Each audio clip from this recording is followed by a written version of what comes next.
Hey guys, it's Simmy and this is Pro Wrestling Unlimited. So yesterday kicked off the first of 3 days of Starrcast. With that, yesterday was a heavy AEW day, which most days are going to be heavy AEW days, but with that, there was a lot of news and notes to come out of all 3 panels, and I thought I would run down some of the more significant ones for you today. So it all kicked off with a live BTE Mailbag, basically just a Q&A. Now, one of the things I do want to note to get out of the way early is yes, if you guys did hear that they were quote-unquote taking some shots and jabs at WWE, that's true. When Hangman Page actually came out and made it up onto the stage, he made a joke about not having pyro, and Nick Jackson said, "Oh, we're working on that WWE budget." At one point, they were asked some of their favorite storylines that they've been a part of, and Matt Jackson actually talked about coming up with the storyline on BTE where Hangman was forced to watch bad wrestling, and then Nick Jackson stated, "We are all forced to watch bad wrestling with WWE." There was a couple other subtle jabs, but nothing that big to put note of, but I just thought those two were very interesting, and it almost, in some people's eyes, makes them look a little inferior and unprofessional taking these jabs at WWE. Now, a lot of people have been asking, and one fan did ask, hey, what about an All Elite Wrestling video game where Kenny Omega said that he's been traveling the world talking with people and hopes that by the end of this year, he could have something on that to announce. So an AEW video game actually looks to be coming. The Young Bucks were asked about being the Elite going forward as far as once TV starts in October, and if being the Elite will go away, stay the same, or be changed, and Nick Jackson did state that it's going to be hectic and there's going to be a lot more work to do, but if the fans keep supporting it, he will continue to do being the Elite.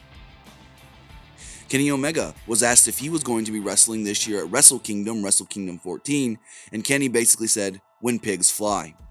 He said that he's been sitting at home, very quiet, waiting for his phone to ring, waiting for that call to come in, and right now, it's not looking very bright.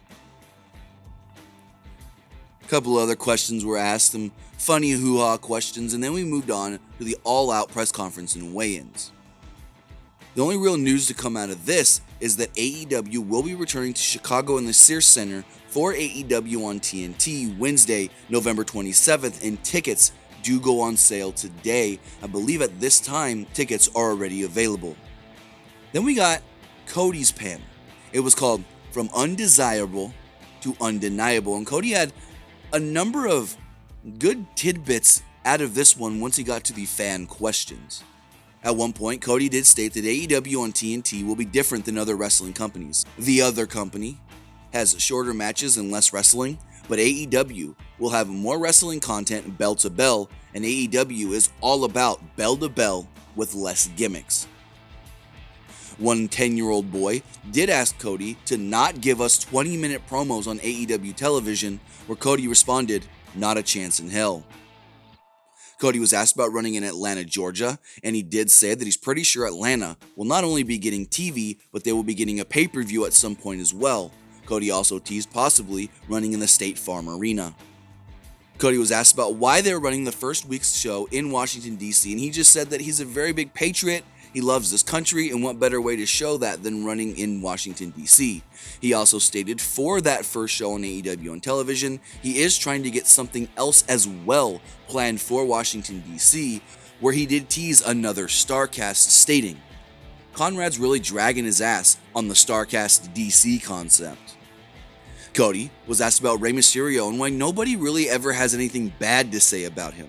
Cody would then go on to state that Rey Mysterio made his career. Rey Mysterio handpicked Cody to work with early in his career and then said, "I hope they do right by Rey, because if they don't, I'm going to steal that son of a bitch right off of them, #contract tampering."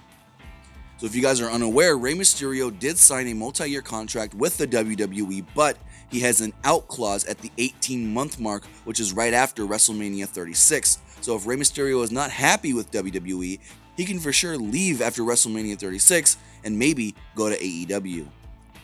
So with that, those are some of the bigger news notes from Starrcast Day 1 as far as AEW is concerned. But that's going to do it for this episode. Remember to comment below, like and share this video, like us on Facebook, Instagram, and Twitter, subscribe here on YouTube, and follow PWUnlimited.net for the latest in pro wrestling news.